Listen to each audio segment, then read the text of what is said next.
नमो विष्णुपदाय कृष्णपृष्ठाय भूतले श्रीमते भक्तिवेदान्त स्वामिन्निति नामिने नमस्ते सारस्वती देवी गौरवाणि प्रचारिणे निर्विशेषशून्यवादि पाश्चात्य देश तारिणे जयो श्री कृष्ण चैतन्य प्रभु नित्यानंद श्री अद्वैत गदाधर शिवासादि गौरव भक्त वृंदा हरे कृष्ण कृष्णा कृष्णा हरे हरे हरे राम राम राम हरे हरे हरे कृष्णा कृष्णा कृष्णा हरे हरे हरे राम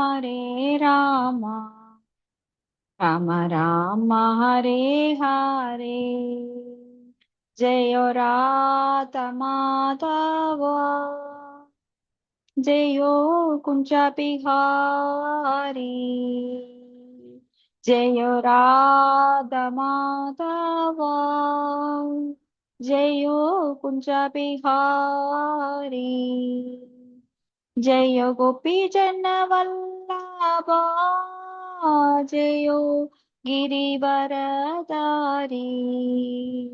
जय गोपी जन वल्लभा जयो गिरिवरधारी यशोदनन्दन व्रज जनरञ्जन यशोदनन्दन व्रज जनरञ्जन यशोदनन्दन व्रज जनरञ्जन यमुनातीरावनचारि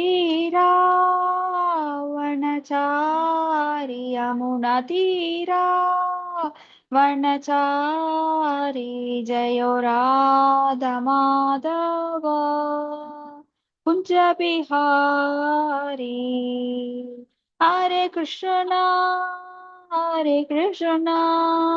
कृष्ण कृष्ण हरे हरे हरे रामो राम रामो हरे हरे हरे कृष्णा कृष्ण कृष्ण हरे हरे हरे रामो राम रामो हरे हरे जय जय प्रभुपदा जय प्रभुपदा प्रभुपदा जय प्रभुपदा जय गुरुदेवा जय गुरुदेवा गुरुदेवा जय गुरुदेवा जय जय प्रभुपाद प्रभुपाद प्रभुपाद नित्य गौरा हरि बोल हरि बोल हरि बोल हरि बोल नित्य गौर प्रेमनंदे हरि हरि बोल स्टीवन ग्रेस भक्ति वेदांत स्वामी श्रील प्रपाद की जय कृष्ण माताजी माताजी प्रणाम। हरे कृष्ण। प्रणाम मी हरे कृष्ण கோயிலுக்கே போன மாதிரி ஆயிடுச்சுங்க மாதாஜி. हरे कृष्ण ஹரே கிருஷ்ணா மாதாஜி, நல்லா ஹரே இருந்தது கிருஷ்ணா மாதாஜி மாதாஜி. பிரார்த்தனை. हरे சூப்பர் कृष्ण மாதாஜி. ராதா மாதவ் அந்த சாங் வந்து பிருந்தாவனத்தை குறிப்பிடுது. பிருந்தாவனத்துக்கே ஓகே. போன மாதிரி ஃபீலிங் கண்டிப்பா கிடைக்கும் நல்லா இந்த இருக்கு. பாட்டு. ஆமாங்க. அப்படிதான் இருந்ததுங்க மாதாஜி. நான் கோயிலுக்கு போய் டோட்டல் கேட்ட மாதிரி கான்செப்ட் இருந்தது. டோட்டல் கான்செப்ட் அந்த பாட்டுல வந்துரும்.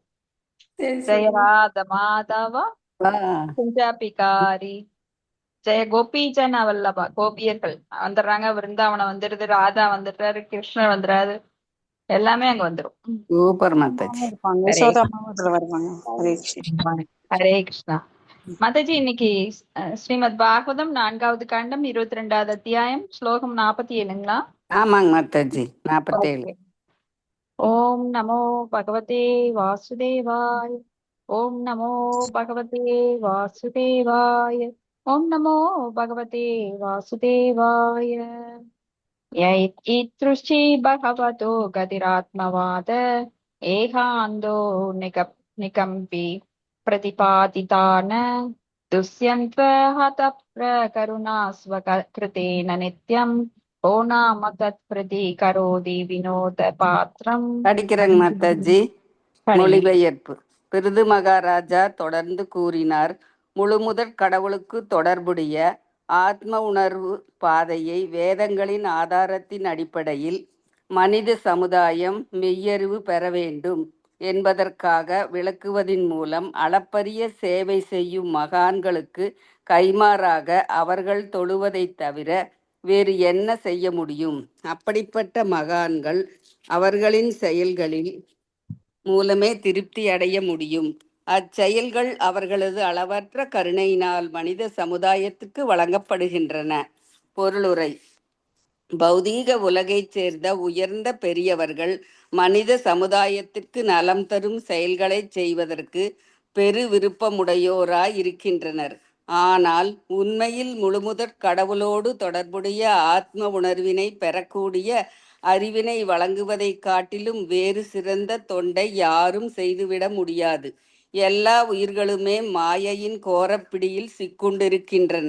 அவர்கள் தங்கள் உண்மை அடையாளத்தை தொலைத்துவிட்டு பௌதீக வாழ்க்கையிலேயே குடிகொண்டுள்ளனர்.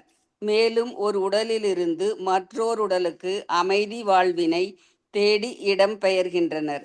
உயிர்கள் எல்லாம் ஆத்ம உணர்தலை பற்றிய அறிவில்லாததால் அமைதியினை பெறவும் சில உயர்ந்த இன்பங்களை பெறவும் அதிக ஆர்வமுடையவர்களாயிருந்தாலும் அவர்களுக்கு எந்தவித நிம்மதியும் கிடைப்பதில்லை.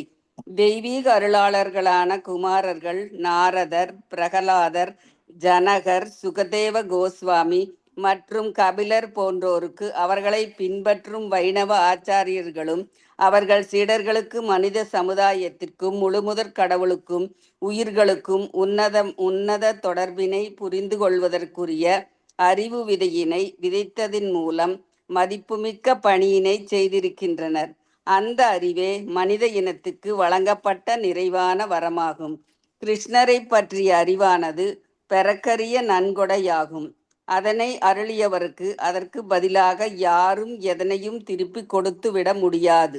ஆகையினால் தான் பிருது மகாராஜா குமாரர்களிடம் மாயையின் கோரப்பிடியிலிருந்து ஆத்மாக்களை மீட்பதற்காக அவர்கள் செய்யும் செயல்களின் மூலமே அவர்களை திருப்தி அடையும்படி வேண்டிக் கொள்கின்றனர்.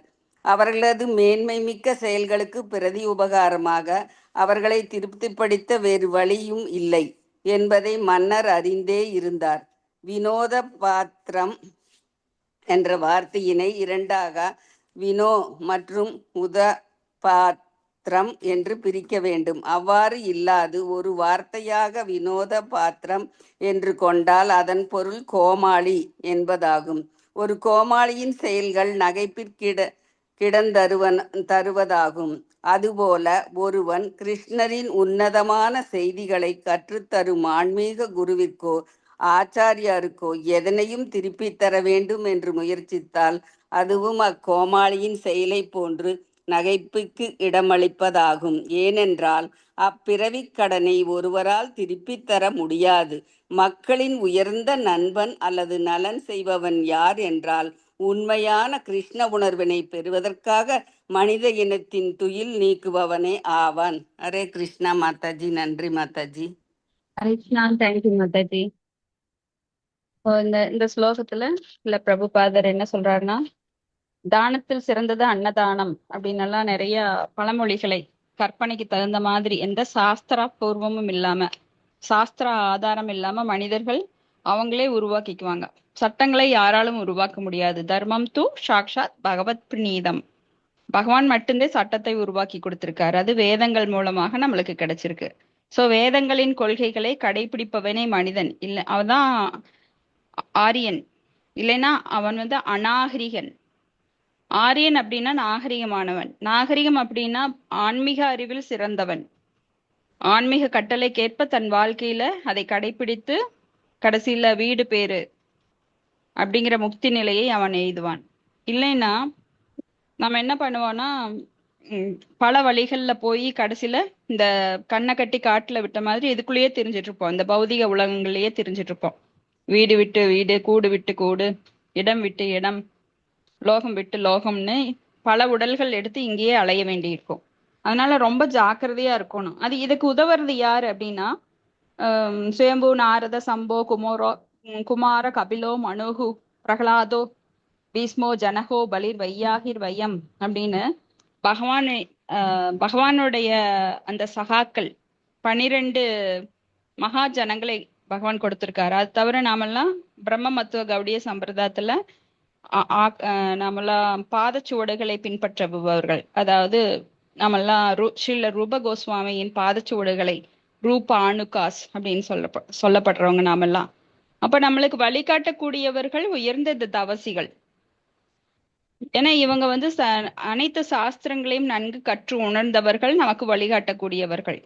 நாமெல்லாம் சாஸ்திரம் படிக்க சொன்னா நாம கண்டிப்பா படிக்கவே மாட்டோம். இந்த பகவத்கீதை படிக்கிறக்கே எளிமையான பொருளுரை, மொழிபெயர்ப்பு, சாஸ்திரங்களின் சாரமான இந்த பகவத்கீதை படிக்கிறக்கே இவ்வளவு பேர் தான் வந்திருக்கோம்.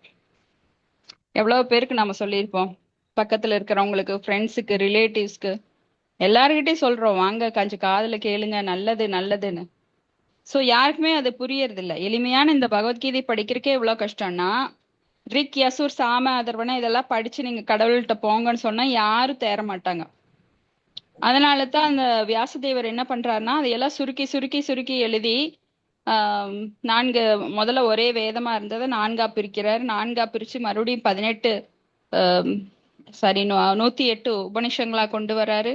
அதுக்கப்புறம் அதையும் படிக்க மாட்டாங்க, 14 புராணங்களா கொண்டு வராரு. அதையும் படிக்க மாட்டாங்கன்னு காவியங்களா கொண்டு வராரு, மகாபாரதம், ராமாயணம்னு. அப்புறம் அதையும் மக்கள் கதை வடிவுல மட்டும்தான் எடுத்துக்குவாங்க, தத்துவங்களை எடுக்க மாட்டாங்கன்னு சொல்லி அப்புறம் பாகவதத்தை தூக்கிறார். சோ இவங்கெல்லாம் ஏன் இப்படி பண்ணணும், எதுக்கு இத்தனை கஷ்டப்படணும்?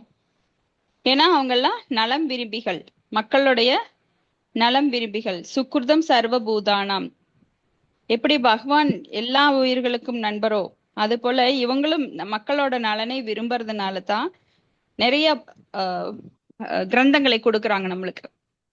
ஸ்ரீல பிரபுபாதர் பாத்தீங்கன்னா எவ்வளவு புத்தகங்களை நம்மளுக்கு மொழிபெயர்த்து கொடுத்திருக்கார். பெரிய பெரிய புத்தகங்களை பார்த்தாலே பயப்படுவோம், ஓ இதை படிக்கணுமா அப்படின்னு. அவங்களுக்கு கூட சின்ன புத்தகங்களை கொடுத்திருக்கார். பிறப்புக்கும் இறப்புக்கும் அப்பால், அமைதிக்கான வழி, கிருஷ்ணரே இன்பத்தின் இருப்பிடம் அப்படின்னு சொல்லி சின்ன சின்ன புத்தகங்களா கொடுத்திருக்கார். ஏன்னா நம்மளை பத்தி தெரியும் அவருக்கு. பெரிய புத்தகங்கள் வாங்கி படிக்கிறதுக்கெல்லாம் எனக்கு நேரம் இல்லைங்கன்ட்டு போயிடுவோம். அப்ப சின்ன புத்தகங்கள், ஆனா அந்த சின்ன புத்தகங்கள்லாம் நினைச்சுக்கிட்டு நாம வாங்கினா கூட அதுல ஒவ்வொரு வார்த்தைகளும் பாத்தீங்கன்னா அணுகுண்டு மாதிரி இருக்கும். அப்படியே இதயத்தை பிளந்து உள்ள போய் நம்மளுக்கு மாற்றத்தை உண்டாக்கும். அதுதான் ஸ்ரீல பிரபுபாதரோட பவர். அவ்வளவு ஸ்ட்ராங்கா எல்லா கருத்துக்களையும் அவர் சொல்லியிருக்கார். சோ நாம என்ன பண்ணணும், ஒன்லி படிச்சா போறோம், கேட்டா போறோம், நம்ம பேக் டு காட் போயிடலாம். அப்ப கிருஷ்ணரை பற்றிய அறிவானது பெறுவதற்குரிய நன்கொடை. அதனை அருளியவருக்கு அதற்கு பதிலாக யாரும் எதனையும் திருப்பி கொடுத்து விட முடியாது. நாம என்னமோ 5 ரூபா புக்கு, 20 ரூபா புக்கு அப்படின்னாலும் நினைக்கிறோம். சில பிரபுபாதர் மொழிபெயர்த்த புத்தகங்கள் எல்லாம் ரொம்ப சீப்பா நினைப்பாங்க. இப்ப நாம புக் டிஸ்ட்ரிபியூஷன் போனோம் அப்படின்னா அந்த புத்தகங்கள் எல்லாம் வாங்கறதுக்கு ரொம்ப மூஞ்சியை சுழிச்சுப்பாங்க, வேண்டாங்க எங்களுக்கு வேண்டாங்க அப்படின்னு. நீங்க இதுக்கெல்லாம் நீங்க விலை கொடுக்க முடியாதுங்க, இதுக்குள்ள கோடிக்கணக்கான விஷயங்கள் இருக்கு, கோடி கொடுத்தாலும் இதெல்லாம் இதை நீங்க படிக்க முடியாது வேற எங்க போனாலும். சும்மா நீங்க நான் வேணா பாதி பணம் தர்றேன், நீங்க பாதி போட்டு வாங்கிக்கோங்க அப்படின்னு எல்லாம் கெஞ்சுவோம். சோ மக்களுக்கு அது கூட புரியறது இல்ல, ஓடிட்டே இருக்காங்க. ஏற்கனவே பேசணும் இல்லைங்களா, அந்த ஆடு வெட்டப்படும். இந்த மட்டன் கடை, சிக்கன் கடையில எல்லாம் ஆடு வரிசையா நிறுத்திருப்பாங்க. அந்த ஒரு ஆட்டை வெட்டுவான், அந்த பின்னாடி இருக்கிற 5-6 ஆடு அப்படியே நின்றுட்டு இருக்கும். அது அப்படியே புல்லு சாப்பிட்டுட்டே இருக்கும். அந்த இன்னொரு ஆடு வெட்டப்பட்டு துடிதுடிச்சு சாகிறத கண்ணால பாக்கும். ஆனா அதை பத்தி ஒரு அக்கறையும் இல்லாம இது பாட்டுக்கு உள்ள சாப்பிட்டுட்டு இருக்கு. அப்படிதான் மனிதர்கள் இருக்கிறோம். எத்தனையோ கஷ்டங்கள் அடுத்தவங்க படுறதையும் பாக்குறோம், இறக்குறதையும் பாக்குறோம். ஆனா தனக்கும் இந்த நிலைமை தான் வரும் அப்படிங்கிறத மனிதன் மறந்துட்டு இருக்கிற வரைக்கும் நல்லா இருக்கலாம், நான் நிறைய பிளான் போட்டுட்டு இருக்கேன், அதெல்லாம் நடக்கும் அப்படின்னு அதுல மூழ்கி கிடக்குறான். இதுதான் ரொம்ப வினோதமா இருக்கும். சோ இங்க வந்து பிருத்து மகாராஜா குமாரர்களிடம் மாயையின் கோரப்பிடியிலிருந்து ஆத்மாக்களை மீட்பதற்காக அவர்கள் செய்யும் செயல்களின் மூலமே அவர்களை திருப்தியடையும்படி வேண்டிக் கொள்கின்றார். சோ இந்த மாதிரி குமாரர்கள் போன்ற முனிவர்கள் தான் நம்மளை காக்க முடியும். சோ அவர்களது மேன்மைகள் மிக்க செயல்களுக்கு பிரதி உபகாரமாக அவர்களை திருப்திப்படுத்த வேற எந்த வழியுமே கிடையாது. ஏன்னா நமக்கு திருப்பியே கொடுக்க முடியாத அளவுக்கு கடன் பட்டிருக்கோம். அதனாலதான் நாம அந்த ஸ்லோகம் படிக்கிறோம் இல்லைங்களா, 8வது அத்தியாயத்துல கடைசி ஸ்லோகம், தேவர்சி பூதாப்த நிரூணாம் பித்ருணாம் நாகிங்கரோ ருணீச்ச ராஜன் சர்வாத்மா யஹ சரணம் சரணம் கதோ முகுந்த பரிஹிருத்திய கர்த்தும். நாம எத்தனை பேருக்கு கடன் பட்டிருக்கோம்? பிற உயிர்வாளிகளுக்கு, தேனி, மண்புழு, இந்த மாதிரி பிற உயிர்வாளிகளுக்கு, அப்புறம் பெற்றோருக்கு, முன்னோருக்கு, பித்ருக்களுக்கு, தேவர்களுக்கு. ஆனா எப்ப பக்தி தொண்டை எடுக்கிறோமோ முனிவர்களுக்கு, முனிவர்கள் ஏன் கடன் பட்டிருக்கோம்? ஏன்னா அவங்கதான் நம்மளுக்கு தூய பாதையை காட்டி கொடுத்துட்டே இருக்கிறாங்க இன்னைக்கு வரைக்கும். தூய பக்தர்கள் நம்மளுக்கு அவங்க சும்மா இருக்கிறது இல்லை. ஏன்னா வைஷ்ணவர்கள் வந்து பர துக்கி, தங்களை மட்டும் சுயநலத்துல தன்னை மட்டும் விடுவிச்சுக்கிறது பாக்குறது கிடையாது. அப்ப தன்னை சுற்றி இருக்கிற மக்களை பார்த்து அவங்க ரொம்ப கஷ்டப்படுறாங்க. அவங்க படுற கஷ்டம் தாங்களே படுற மாதிரி உணர்றாங்க. ஏன் இந்த மக்கள் இவ்வளவு முட்டாளா இருக்கிறாங்க? சில பிரபுபாதர் அவர் வந்து அப்படியே கண்ணீர் வடிப்பாரு. ஏன் இந்த மக்கள் புரிஞ்சுக்க மாட்டேங்கிறாங்க? ஓடிட்டே இருக்காங்க. சென்னை, மதுரை, இந்த சென்னை, டெல்லி, கல்கத்தா இந்த மாதிரி சிட்டிஸ்ல எல்லாம் பாத்தீங்கன்னா காலையில எந்திரிப்பாங்க, ட்ரெயினை பிடிச்சு போவாங்க, பஸ்ஸை பிடிச்சு போவாங்க. அப்படியே இப்ப கூட்டம் பாத்துக்கங்க, நெரிசல். அந்த ட்ரெயின் மேல உட்காந்து போவாங்க, பஸ்ல உயிரை கொடுத்து தொங்கிட்டு போவாங்க, ஆபீஸ்க்கு கரெக்ட் டைம் போகணுங்க. அப்புறம் சாயந்தரம் ரொம்ப களைச்சு போய் வருவாங்க. அப்புறம் அந்த களைப்பை நீக்கிறதுக்காக சினிமா, பாட்டு, மனைவியுடன் உடல் உறவு, இந்த மாதிரி அதை எடுத்துக்குவாங்க. ஆனா உண்மையிலேயே இதெல்லாம் வாழ்க்கை கிடையாது. இதெல்லாம் சிற்றின்பம். எதுக்காக இப்படி உழைக்கணும்? எதுக்காக இந்த சிற்றின்பத்துல ஈடுபடணும்? உண்மை அறிவை கிடைச்சது அப்படின்னா இதுல எல்லாம் ஈடுபடவே மனசு வராது யாருக்குமே. ஏன்னா எவ்வளவு பெரிய அபாயம் இந்த ஜட உலகம். பதம் பதம் எத் விபதாம் ந தேசாம், ஒவ்வொரு அடியும் அபாயகரமானது. இதுக்குள்ள இருந்துட்டு ஏன் இவ்வளவு கஷ்டப்படுறீங்க? சில பிரபுபாதர் கண்ணீர் வடிக்கிறார். உண்மை தெரியாம ஏன் இந்த பொய்யான உலகத்துல பொய்யான மாயையால அகப்பட்டு நீங்கெல்லாம் உங்களோட குறிக்கோளே தெரியாம, உங்களோட உண்மையான சொரூப நிலை தெரியாம இப்படி அலைஞ்சிட்டு இருக்கிறீங்க? ஜீவே தாக்கோ ஜீவே சாக்கோ அப்படின்னு பாடுறாரு. ஓ விழித்தெரு, ஓ விழித்தெரு மனமே. எல்லார்கிட்டையும் தூங்கிட்டு இருக்க அந்த மனம், நீங்க எல்லாம் விழித்தெழுங்கள். உங்களோட உண்மையான சொரூப நிலையை அறிந்து கொண்டு அதற்கேற்ப செயல்படுங்கள். நீங்க பொய்யா என்னதான் ஆட்டம் போட்டாலும் இங்க மறுபடியும் பிறந்து பிறந்து அழியணும். ஏன் இவ்வளவு துன்பப்படுறீங்க? கண்ணுல பார்க்க சகிக்கல. யாராவது துன்பப்படும் போது நல்லவங்களுக்கு, பக்தர்களுக்கு, அதுவும் அவங்களுக்கெல்லாம் ரொம்ப கஷ்டமா இருக்கும். அவர்கள் துயரை துடைக்கிறதுக்கு என்ன பண்ணுவாங்கன்னா வழிகாட்டுவாங்க. அதனாலதான் பகவத்கீதையில் கூட கிருஷ்ணா சொல்றார் 18வது அத்தியாயத்துல, இதம் பரமம் குஹ்யம் மத் பக்தே வபிதாஸ்யதி பக்தின்மை பராம் கிருத்வா மாம் ஏவைஸ்யத் யசம்சய அப்படின்னு.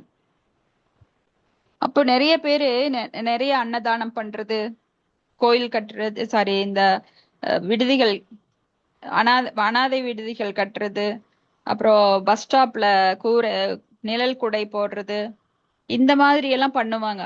அதெல்லாம் உண்மையான சேவை கிடையாது. மிக உயர்ந்த சேவை எது அப்படின்னா, தானத்தில் சிறந்த தானம் எது? இந்த அறிவை கொடுப்பது. இதம் பரமம் குஹ்யம், இந்த ரகசியத்தை இன்னொருவருக்கு தெரிவிப்பவர் எவரோ அவன் வந்து நிச்சயமா என்னிடம் திரும்பி வருகிறான். இப்ப யாருக்காவது பிடிச்ச செயலை நாம செய்யும் போது அவங்களுக்கு நாம ரொம்ப பிடிச்சவங்களாயிடுறோம். சோ இது வந்து பகவானை கவர்வது அப்படிங்கிறது, அவருக்கு பிடிச்சது என்னன்னா இந்த ரகசியத்தை நான் மட்டும் அனுபவிக்காம, இப்ப பகவத்கீதை பாகவதம் படிக்கிறோம், நான் மட்டும் அனுபவிச்சா போதும், நான் மட்டும் கோலோகம் போனா போதும் அப்படின்னு இல்லாம இதுல 4 பேர் கனெக்ட் பண்ணி விடுறது. So, ஒவ்வொருத்தரும் இப்படி செய்யும் போது என்ன ஆகுன்னா ஒரு விளக்கு பல விளக்குகளை ஏற்றுது. ஆம், இப்ப நீங்க ஒரு விளக்க வச்சு 10 விளக்க ஏற்றலாம். அந்த 10 விளக்க இன்னொருத்தர்கிட்ட கேண்டில் கொடுக்கும்போது அவங்க வந்து பின்னாடி இருக்கிற ஒரு 10 பேருக்கு 20 பேருக்கு 30 பேருக்கு இப்படியாக அது பெருகிட்டே போகும். சோ இதுதான் உண்மையான பகவானுக்கு செய்யக்கூடிய சேவை. பகவானுக்கு பிடிச்ச சேவையிலேயே இதுதான். தீபார்ச்சிரேவ ஹி தச்சாந்திரம் அபியுபேத்ய தீபாயதே விவ்ருதஹேது சமான தர்மா யஸ்தாத்ருகே வஹி ச விஷ்ணுதயா விபாதி அப்படின்னு கோவிந்தமாதி புருஷம் தமஹம் பஜாமி. இது வந்து பகவானுடைய ரூபம் எப்படி விரிவடைகிறதுன்னு சொல்லப்பட்டிருக்கு. ஆனா நாம வந்து ஒருத்தருக்கு வெளிச்சம் கொடுக்கும்போது அந்த வெளிச்சமானது அவங்க இன்னொருத்தருக்கு கொடுக்கும்போது அப்படியே ஒவ்வொருவர் வாழ்விலும் அந்த இருளான வாழ்விலிருந்து ஒளியேற்றப்பட்டு அவங்க இருளிலிருந்து வெளியே வர்றாங்க. இருள் அப்படிங்கிறது மாயைக்கு ஒப்பிடப்படுது. அப்ப மாயையின் பிடியிலிருந்து அவங்களுக்கு தப்பி வைக்கிறதுக்கு நாம என்ன பண்ணணும், இந்த ஆன்மீக அறிவை பரப்ப வேண்டும். எல்லாரையும் வந்து இந்த உண்மையான சமயத்திற்கு கொண்டு வரணும். சமயம்ங்கிற பேர்ல நிறைய பேரு சடங்குகளை மட்டும் பண்ணிட்டு திரியிறாங்க. அதனால யாருமே முக்தி அடைய முடியாது, அவங்களுக்கு பக்தி பாதை கிடைக்காது. சோ உன்னதமான கிருஷ்ணரின் செயல்களை கற்றுத்தரும் ஆன்மீக குருவுக்கோ ஆச்சாரியருக்கோ எதையும் திருப்பித் தர வேண்டும் என்று முயற்சித்தால் அது வந்து கோமாளியின் செயலை போன்றது, நகைப்பிக்கிடமானது. கடன் அவ்வளோ கடன் பட்டிருக்கோம், கணக்கில்லாம கடன் பட்டிருக்கோம். ஏன்னா அவங்க நம்ம வாழ்வுல அந்த ஞான தீபத்தை ஞான தீபேன பாஸ்வதா அதை ஏற்றி கொடுக்குறாங்க.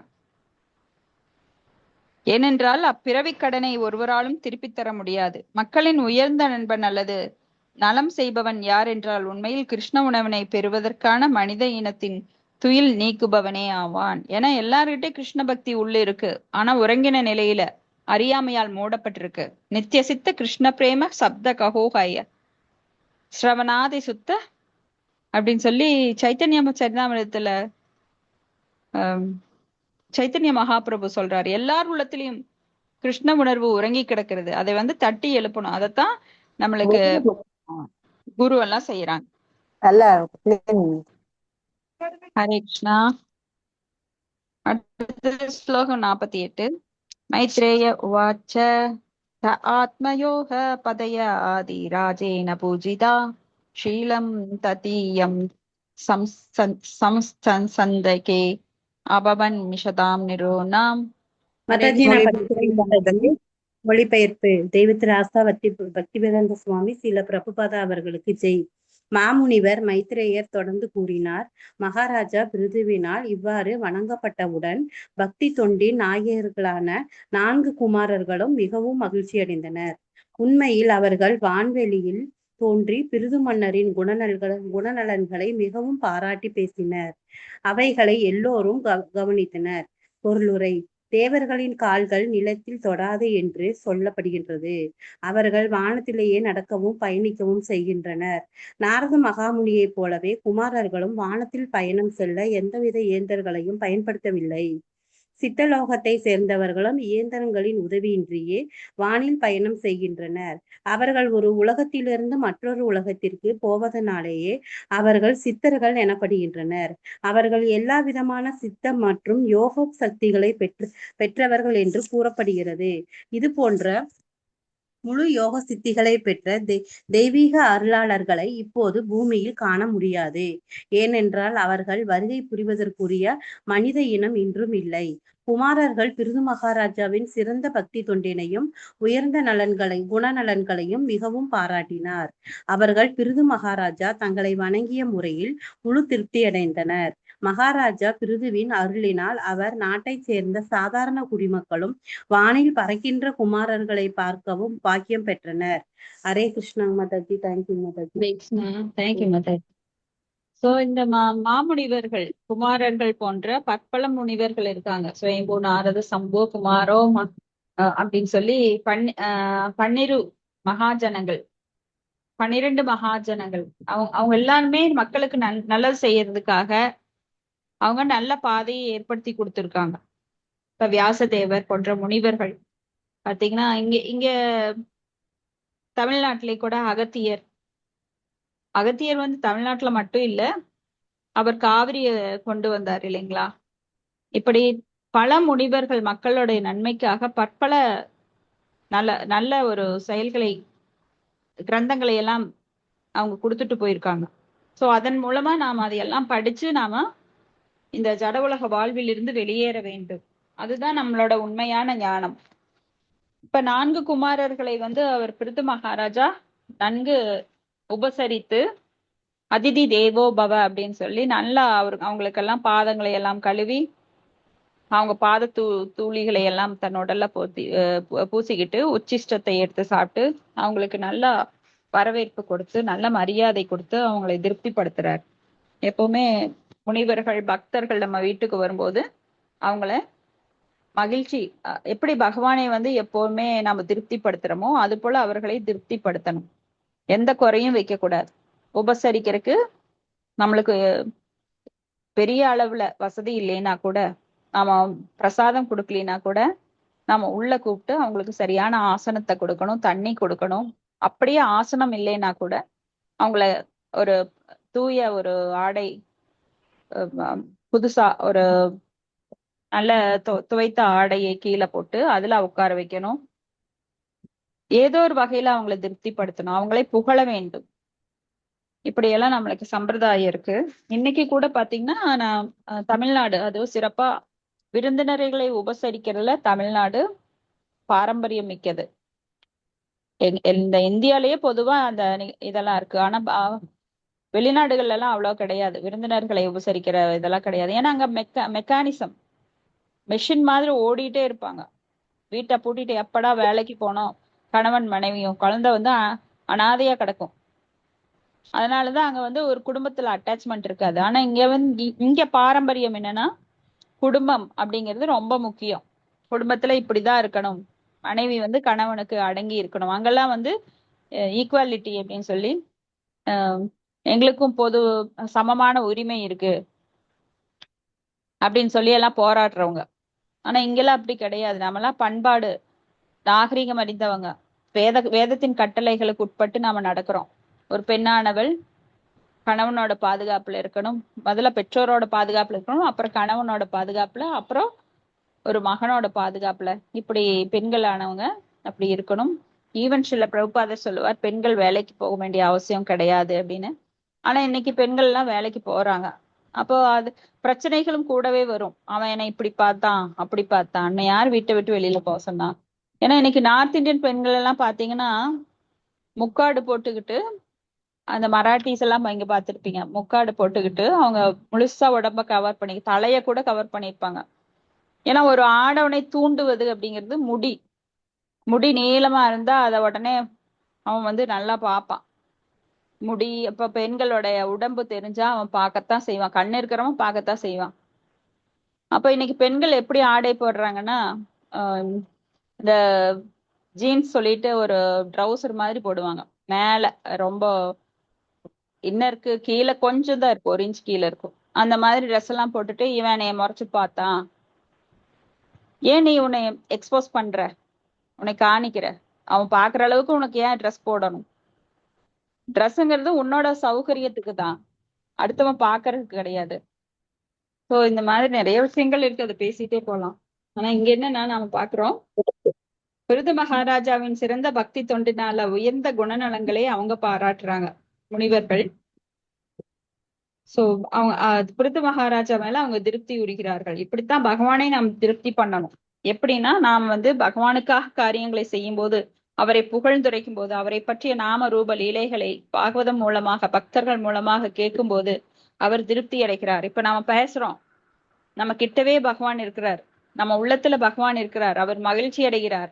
நம்ம உடல்ல இருக்கிற அந்த பரமாத்மா மகிழ்ச்சி அடையும் போது ஆட்டோமேட்டிக்கா நம்ம பக்கத்துல ஹிருதயத்துல நம்ம பக்கத்துல இருக்கிற பகவான் மகிழ்ச்சி அடையும் போது கிட்ட இருக்கிற அந்த ஆத்மாவும் மகிழ்ச்சி அடையும். அதனாலதான் நம்ம அந்த ஆனந்தத்தை அனுபவிக்கிறோம். வேற எதுலயாவது நம்மளுக்கு மகிழ்ச்சி கிடைக்குமா? பகவானை விடுத்து நான் போய் ஷாப்பிங் போறேன், நான் அதை சாப்பிட்றேன் இதை சாப்பிட்றேன் போது அங்க பகவானை மறந்துடுறோம். அப்ப பகவான் வந்து திருப்தி அடையல. என் குழந்தை என்னை மறந்துட்டு என்னதான் நான் கொடுத்தாலும் எத்தனையுமே பகவானோடது, ஆனா அதை வந்து நம்ம பகவான் சம்பந்தம் இல்லாம அனுபவிக்க முற்படும் போது அவர் திருப்தி அடையல. சோ நம்ம என்னதான் சாப்பிட்டாலும், மகிழ்ச்சிக்கான எத்தனை முயற்சிகள் எடுத்தாலும் நம்மளால அது திருப்தி அடையாத காரணம் என்ன? பகவான் திருப்தி அடையல. சோ நம்ம உடலுக்குள்ள இருக்கிற அந்த பரமாத்மா திருப்தி அடையும் போது அந்த ஆத்மாவும் தானாக திருப்தி அடைகிறது. இப்ப சம்பந்தம் புரியுதுங்களா? சம்பந்த ஞானம். பகவானுக்கும் நம்மளுக்கு என்ன சம்பந்தம் இருக்கு? பகவான் நமக்குள்ளேயே இருக்காரு. எல்லாமே பகவானுடைய பொருட்கள். இப்ப பகவானை நினைக்காம அவருக்கு நன்றி கடன் பட்டு இருக்கோம். இப்போ அப்ப இல்ல, பல கோடி ஜென்மமா ஒரு ஒரு செகண்ட் நம்ம அவருக்கு நன்றி நன்றி நன்றி நன்றின்னு சொன்னாலும் அந்த கடன் தீராது. அது போலதான் இங்க முனிவர்களும் நமக்கு எவ்வளவோ நல்லது பண்றாங்க. அவங்களுக்கெல்லாம் திருப்பி அந்த கடனை கொடுக்கவே முடியாது. சில பிரபுபாதர், வேற யாருமே வேண்டாம், சில பிரபுபாதர் இவ்வளவு கிரந்தங்களை நம்மளுக்கு 70 வயதுக்கு மேல உட்கார்ந்து மொழிபெயர்த்து தந்திருக்கார். ஆனா அதை படிக்கிறக்கே கஷ்டம். அவர் உட்கார்ந்து எழுதி நைட்டும் பகலுமா 2 மணி 3 மணிக்கெல்லாம் எழுதி சில பிரபுபாதர் கூடவே இருந்தவர் கேட்பாராம், அப்பா இந்த கிரந்தங்களை எல்லாம் படிக்கும் போது இந்த எங்கேயோ போயிட்டேன் நானு. எவ்வளவு உரிச்சு வச்சிருக்கீங்க, வாழைப்பழத்தை உரிச்சு வைக்கிற மாதிரி எவ்வளவு எளிமையா அப்படியே மனசுக்குள்ள போற மாதிரி எத்தனை உண்மைகளை புட்டு புட்டு வச்சிருக்கீங்க, அதிசயமா இருக்கு. ஆனா நான் பாக்குற வரைக்கும் எங்கூடவே தான் இருக்கீங்க.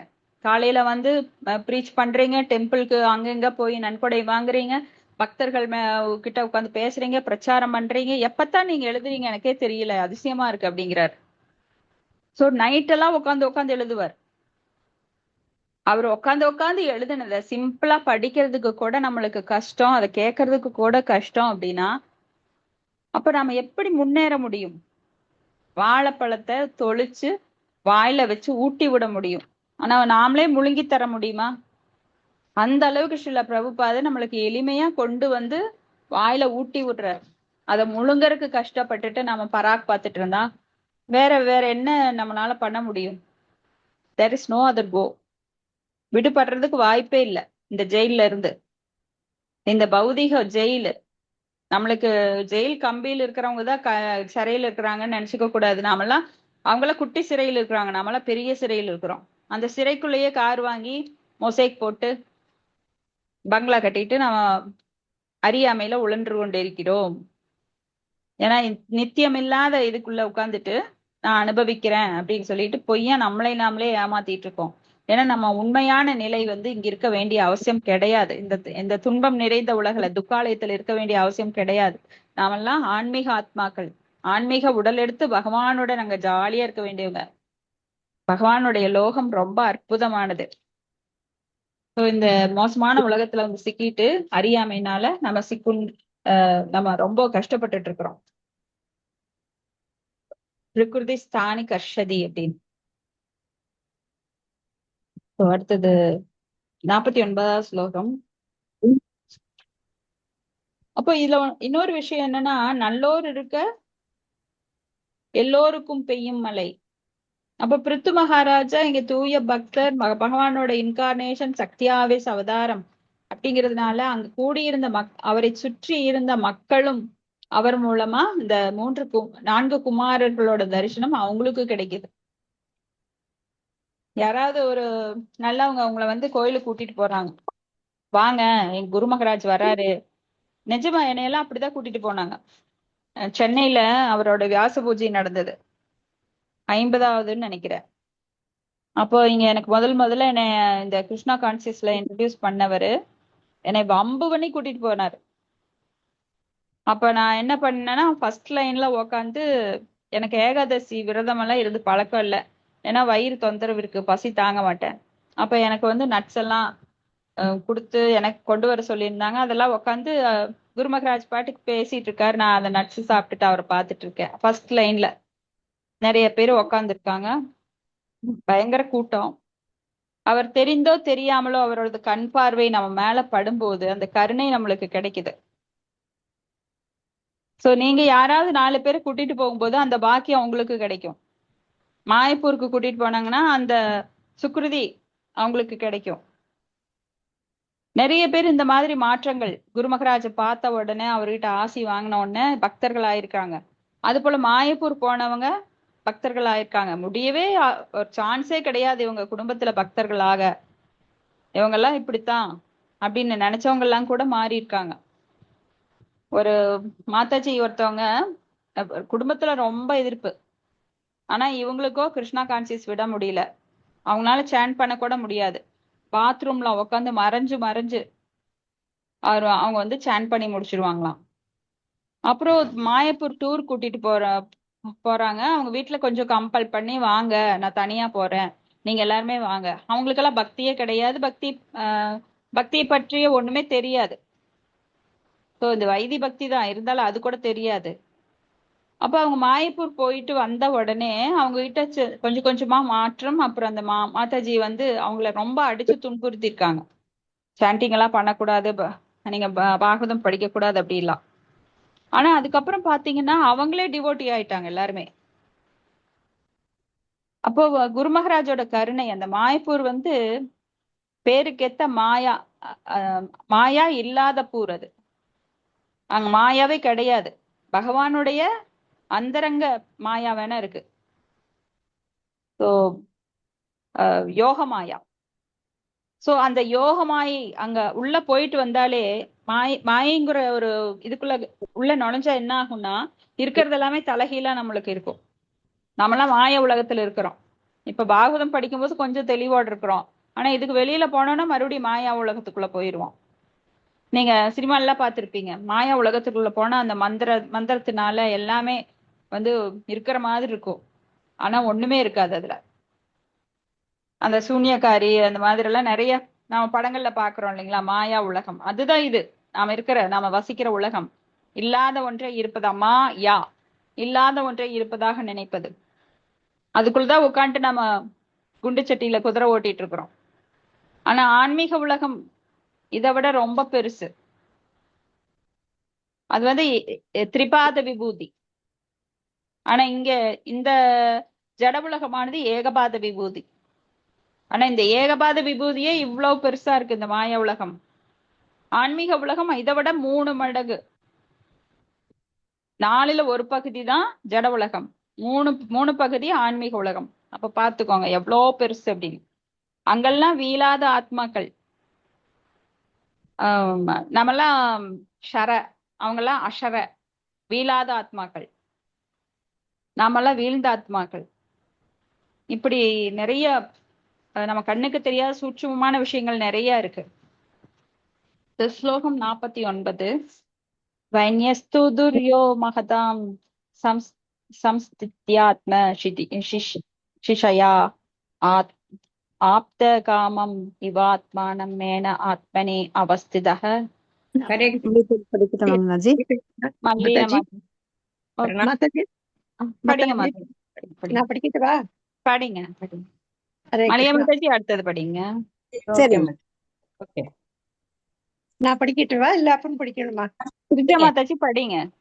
ஹரே கிருஷ்ணா. மொழிபெயர்ப்பு. உயர்ந்த மனிதர்களுக்கு நடுவே மகாராஜா பிருது நடுநாயகமாக விளங்கினார். காரணம், ஆன்மீக ஞானத்தில் அவர் உறுதியுடன் நிலை பெற்றிருந்ததுவே ஆகும்.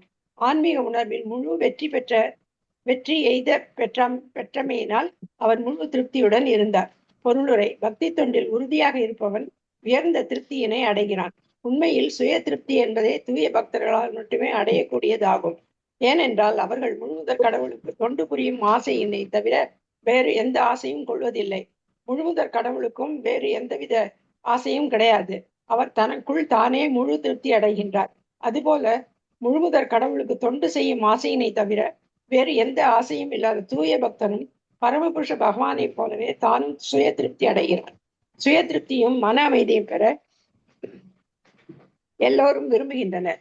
ஆனால் இவையெல்லாம் பகவானின் தூய பக்தனாக ஆவதினாலேயே ஒருவனால் அடைய முடியும்.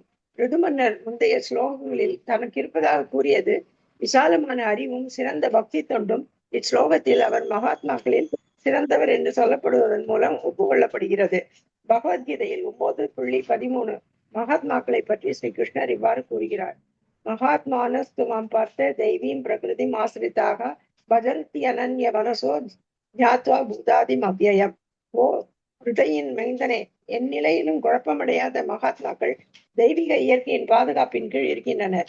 ஏனென்றால் அவர்கள் மூலமும் முடிவும் இல்லாத முழுமுதற் கடவுள் நானே என்பதை அறிந்தவர்கள். மகாத்மாக்கள் எப்பொழுதும் மாயையின் கோரப்பிடியின் கீழ் இருப்பதில்லை.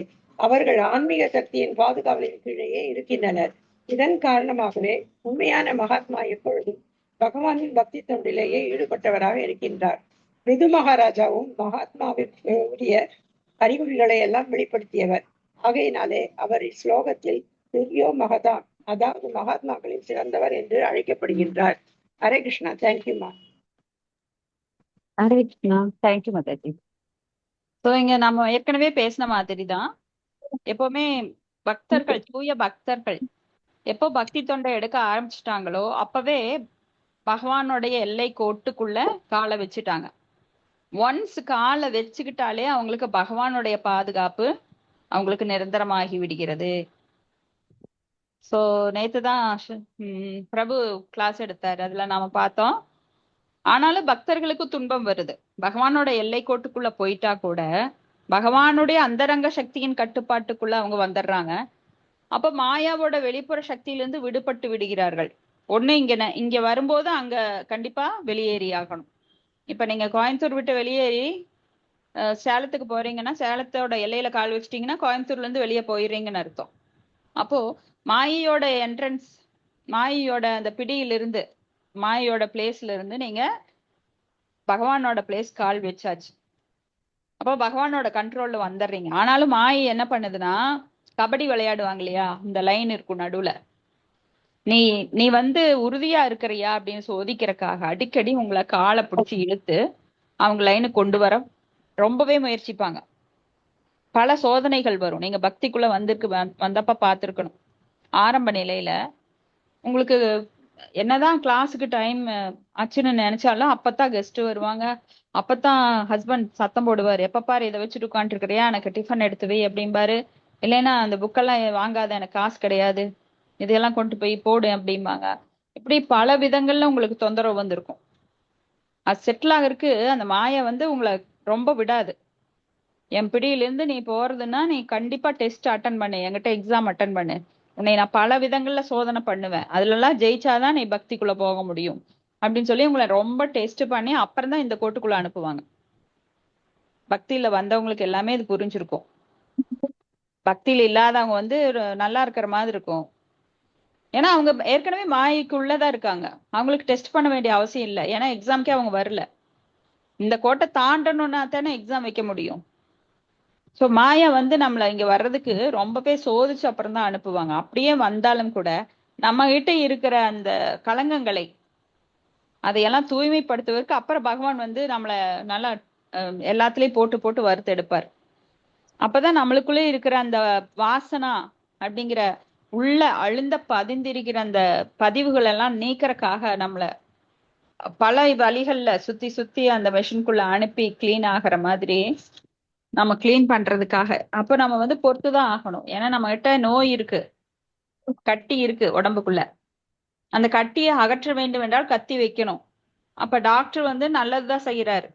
வலிக்குது, டாக்டர் வந்து ரொம்ப மோசமானவர், என்னை வந்து ரொம்ப வலி ஏற்படுத்திட்டார் அப்படின்னு யாராவது சொல்லியிருக்காங்களா? அவர் என்ன மருந்து தராருன்னே தெரியாது, கண்ணை மூடிட்டு முழுங்கிடுவோம். அதனாலதான் பகவத்கீதை தெரிஞ்சாலும் தெரியலைனாலும் படிக்கிறதுக்கு தயவு செஞ்சு கேட்கறதுக்கு வாங்கன்னு சொல்றோம். இது தெரிஞ்சாலும் தெரியாட்டியும் இது மருந்து. இதை கேட்க கேட்க உங்களுக்கு என்ன ஆகும், இந்த ஜட நோய் குணமாகும். ஸோ இத வந்து பக்தர்களாக முயற்சிப்பவர்கள் இப்படி எல்லாருக்குமே சோதனைகள் இருக்கும். ஏன்னா எல்லாருமே ஒவ்வொரு விதத்துல அந்த ஒவ்வொரு ஸ்டேஜ்ல எக்ஸாம் எழுதிட்டு இருக்காங்க. ஆரம்ப நிலை, மத்தியம நிலை, உத்தம நிலை. உத்தம நிலை பக்தர்களுக்கும் அப்பப்ப சோதனை வந்துடும். ஆனா அவங்க வந்து திடப்பிரஜனா ஸ்ட்ராங்கான நிலையில் இருப்பாங்க. என்னதான் நீ அடிச்சாலும் எனக்கெல்லாம் பழக்கம் ஆயிடுச்சு, அதனால அவங்க அதை கண்டுக்க மாட்டாங்க. அப்ப அவங்க வந்து பிரம்மபூத பிரசன்னாத்மா நிலையில இருப்பாங்க. சோ அவங்க எல்லாமே தெய்வீம் பிரகிருதிம் ஆஸ்ரிதான அடைக்கலம்.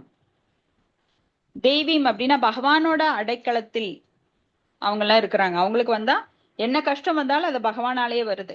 அப்ப பகவானும் நம்மளை கஷ்டப்படுத்துறாரா அப்படிங்கிற கேள்வி வரும். அதுக்குதான் நாம நேத்து பார்த்தோம், அம்மா அடிக்கிறது வேற, நம்மள வேற தெரியாத யாரோ அடிக்கிறது வேற. அம்மா நாம தப்பு செஞ்சா அடிக்கத்தான் செய்வா. எதுக்காக? நம்ம நல்லதுக்கு. மீண்டும் தப்பு பண்ணக்கூடாது, நான் திருந்தணும், பின்னாடி யாருகிட்டையும் நான் போய் அடி வாங்க கூடாதுங்கிறதுக்காக அம்மா அடிப்பா. அது அன்பா அடிப்பா. அதுக்கும் அடுத்தவங்க கிட்ட போய் நாம அடி வாங்க இருக்கிறோம், அடுத்தவங்க கிட்ட போய் அடி வாங்கறதுக்கும் ரொம்ப வித்தியாசம் இருக்கு. சோ பக்தர்களுக்கும் துன்பம் வரலாம், ஆனா அது பகவானுடைய கருணையினால நம்மை இன்னும் மெருகேற்றுவதற்காக பகவான் நம்மளை தயார் பண்றார். இங்க இந்த ஸ்லோகத்துல துரியோ மகதாம், அதாவது மகாத்மாக்களில் சிறந்தவர் அப்படின்னு இங்க பிருத்து மகாராஜா அழைக்கப்படுகிறார். ஏன்னா அவங்க மகாத்மாக்கள் எப்பொழுதும் மாயின் கோரப்பிடியின் கீழ் இருப்பதில்லை, ஆன்மீக சக்தியின் பாதுகாப்பின் கீழ் இருக்கிறார்கள். அதன் காரணமாகவே உண்மையான மகாத்மா எப்போதும் பகவானின் பக்தி தொண்டில் ஈடுபட்டவராக இருக்கிறார். ஏன்னா அவங்களுக்கு எல்லா விஷயம் தெரியும், இந்த மாயை ரொம்ப பொல்லாதது. தெய்வீ ஹேஷாம் தெய்வீ என்ன ஸ்லோகம் அது? மாயை ரொம்ப வெல்லுவதற்கரியது. மம்ம மாயா துரத்யா மாமேவையே பிரபத்தியந்தே மாயாமையே தாம் திறந்ததே. அந்த பகவானே சொல்றாரு, என்னோட மாயை வெல்லுவதற்கரியது. ஏன்னா அவர்கிட்ட இருந்துதான் அந்த மாயை வருது. மாயா தேவி அப்படின்னு துர்கா தேவி. துர்கை பற்பல பெயர்களால் அழைக்கப்படுறாங்க. கிருஷ்ணர் அவதாரம் எடுக்கும்போது கிருஷ்ணரை கிருஷ்ணரை அந்த குழந்தையோட கருவை மாத்தி வச்சிருவாங்க. சோ ரோஹிணி வயித்துல இருக்கிற அந்த பெண் குழந்தையை இங்க கொண்டு ஜெயில வச்சிருவாங்க. அப்ப குழந்தை 8வது குழந்தை. சரி, இந்த குழந்தைதான் நம்மளை கொல்ல போறதுன்னு அந்த துர்கா குட்டி குழந்தையை எடுத்து அந்த பெண் குழந்தையை செவுத்துல அடிக்க போவான் கம்சன். அப்ப அவங்க அப்படியே மேல போயிருவாங்க. மேல போய் உன்னை அழிக்கிறதுக்கு கிருஷ்ணர் பிறந்துட்டார், உன்னோட கொட்டம் அடங்க போகிறது அப்படின்னு சொல்லிட்டு அவங்க மறைஞ்சிருவாங்க. அந்த துர்காதேவி தான் மாயாதேவி. சோ மாயா தான் இந்த ஜெயிலுக்கு, இந்த ஜட உலகம் என்கின்ற ஜெயிலுக்கு ஜெயிலர். இப்ப ஜெயிலரோட பொறுப்பு என்ன? ஜெயில இருக்கிறவங்களையெல்லாம் திருத்தி வெளியில அனுப்பணும். அதனாலதான் துர்கா நம்மளுக்கு அடி கொடுக்குறாங்க. நீ இந்த ஜெயிலை விட்டு வெளியில போறியா இல்லையா? நானும் பார்த்துட்டு இருக்கிறேன், இந்த ஜெயிலுக்குள்ளேயே உட்காந்து சாப்பிட்டு தூங்கிட்டு இருக்கிற நீ அப்படின்னு சொல்லி ஒவ்வொரு பிறவி எடுக்கும் போதும் அவங்க முடிஞ்ச வரைக்கும் முயற்சிக்கிறாங்க. சரி, நான் அடிச்சா நீ வெளியில போவையா? அப்பவாது உனக்கு புத்தி வருதா? பகவானை நோக்கி உன் பார்வையை திருப்புவாயா? அப்படின்னு தான் நம்மளுக்கு துன்பத்தை தர்றாங்க. ஆனா அந்த அடியும் வாங்கிட்டு நீ எத்தனை அடிச்சாலும் எனக்கு இந்த சோறு போதும், ஜெயிலுக்குள்ள கொடுக்குற சோறு போதும், குட்டி செவத்துலயே நான் தூங்கிக்கிறேன் அப்படின்னு சொல்லி தூங்கிட்டு இருக்கிறவங்க தான் மத்தவங்க, பக்திக்கு வராதவங்க எல்லாம் இந்த வேலைதான் பண்ணிட்டு இருக்காங்க. ஆனா கொஞ்சம் விழிப்புணர்வு வந்தவங்க என்ன பண்றாங்க?